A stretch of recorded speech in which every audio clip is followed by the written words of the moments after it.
अगर आप pregnancy achieve करना चाहते हैं तो आज इस वीडियो में जो 5 उपाय बता जा रहे हैं वो आपके लिए है। अगर आप इसको नियमित तौर पर 3 महीने तक फॉलो करने वाले हैं तो यकीन मानिए आपकी प्रेगनेंसी की जर्नी बहुत ही शॉर्ट हो जाएगी।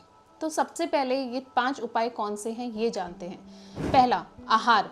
अगर आपका डाइट रिजीम बहुत अच्छा है, यानी कि आप समय पर भोजन करते हैं। समय पर भोजन से मतलब है पहला भोजन करने के बाद दूसरे भोजन के बीच में कम से कम 4 घंटे का गैप होना चाहिए।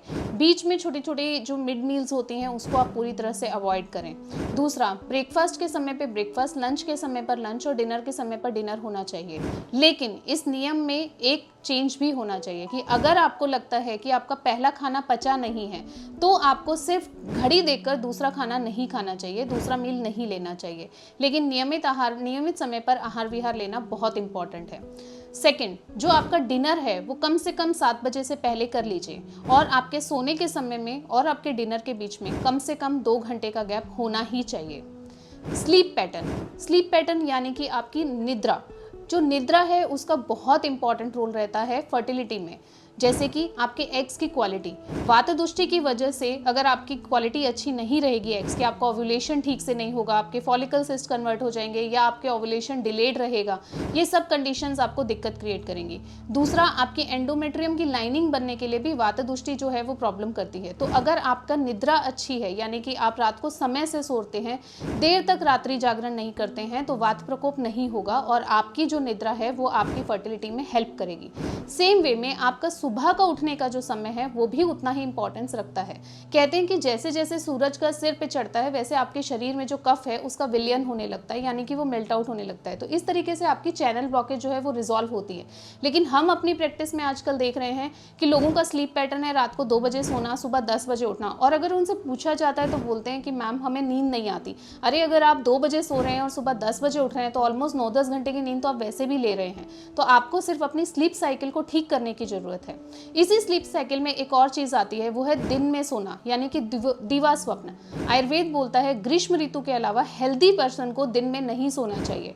तो आप ये जो दिन में 2 घंटे, 3 घंटे, 4 घंटे की नींद लेते हैं वो भी आपकी जठराग्नि को मंद करता है, आपकी पाचक अग्नि को खराब करता है और आपकी फर्टिलिटी को इनडायरेक्टली कॉम्प्रोमाइज कर देता है। तो अगर आप जल्दी प्रेगनेंसी चाहते हैं तो आपको अपनी इस निद्रा के ऊपर पूरी तरह से काबू करना पड़ेगा और निद्रा का सही पैटर्न जो है वो प्रयोग करना पड़ेगा।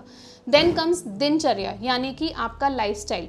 मैं जितने भी पेशेंट्स दिन में देखती हूँ और हम उनकी हिस्ट्री लेते हैं तो ज़्यादातर लोग, मतलब ज़्यादातर कहना भी गलत है और ऐसा मानिए ऑलमोस्ट 90% लोगों का यही कहना होता है कि आपका लाइफस्टाइल कैसा है, सिडेंट्री है। सिडेंट्री लाइफस्टाइल यानी कि आप पूरे दिन में कोई एक्सरसाइज नहीं करते हैं, कोई योगा नहीं करते हैं, कोई वॉक नहीं करते हैं, आप ज़्यादातर सिटिंग जॉब में रहते हैं, या जो घर में रहने वाली महिलाएं होती हैं, जो गृहिणी जिन्हें हम कहते हैं, वो कहते हैं हम घर में इतना काम कर लेते हैं कि हमें एक्स्ट्रा एक्सरसाइज करने की ज़रूरत क्या है।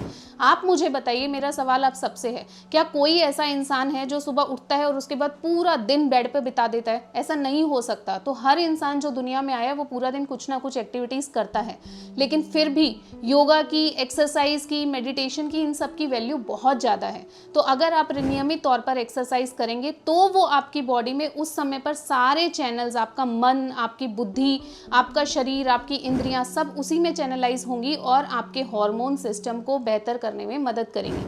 तो रेगुलर एक्सरसाइज जो है वो बहुत ज़्यादा इंपॉर्टेंट है।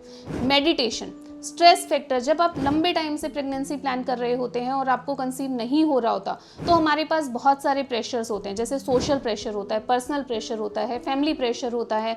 ये सारे प्रेशर हमें बहुत दिक्कत करते हैं। यानी कि अगर आप खुद से टेंस्ड हो कि आपको प्रेगनेंसी नहीं हो रही, आपकी फैमिली का प्रेशर, अरे बच्चा कब होगा, अरे आप कब प्लान करने वाले हो, सोसाइटी का प्रेशर होगा, प्रेगनेंसी क्यों नहीं हो रही, आप इधर दिखा लो, आप उधर दिखा लो, आप डॉक्टर को दिखा ले। तो ये ऐसा स्ट्रेस फैक्टर है जिसको आप चाहकर भी इग्नोर नहीं कर सकते हैं, लेकिन आप इसको मैनेज कर सकते हैं। मैनेज कैसे कर सकते हैं? मेडिटेशन के माध्यम से। तो ये जो चौथा फैक्टर है ये बहुत इंपॉर्टेंट है।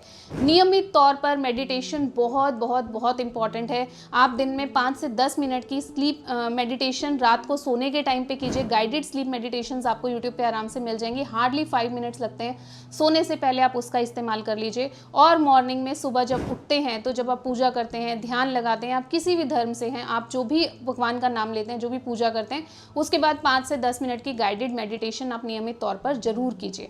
And last and most important, ये जो आप पूरा दिन इस फोन से चिपके रहते हैं, आप अपना स्क्रीन टाइम प्लीज कम कर दीजिए। जितना वाईफाई की रेडिएशंस में रहेंगे, जितना इंटरनेट की रेडिएशंस में रहेंगे, आप आज की लेटेस्ट स्टडीज को देखेंगे तो ये आपको इनफर्टिलिटी इनडायरेक्टली दे रहा है, परोस के दे रहा है थाली में। तो स्क्रीन टाइम को लिमिट करने की बहुत ज़्यादा आवश्यकता है। तो आप कोशिश कीजिए कि रात को 7 बजे के बाद आप फ़ोन का इस्तेमाल बंद कर दीजिए, ताकि अगर आप 10 बजे सोने का टारगेट रख रहे हैं तो 3 घंटे आपके ब्रेन में इस तरीके की एनर्जीज ना जाएं, आप एकदम रिलैक्स रहें और आपको सुकून की नींद आए। दिन भर में भी आप जितना कम से कम स्क्रीन टाइम रखेंगे आपके लिए उतना अच्छा होगा। इसीलिए अभी जब IUI होता है तो बोला जाता है आपको फ़ोन नहीं देखना है, दिन के 2 घंटे लिमिट करने हैं। आपका जब IVF होता है तब भी बोला जाता है। तो जब आप नेचुरली प्लान करना चाहते हैं तो भी ये उतना ही इम्पॉर्टेंट है। So stay away from internet, stay away from wifi, radiations etcetera, so that आप एक हेल्दी प्रेगनेंसी, एक हेल्दी प्रोजनी को ला सके।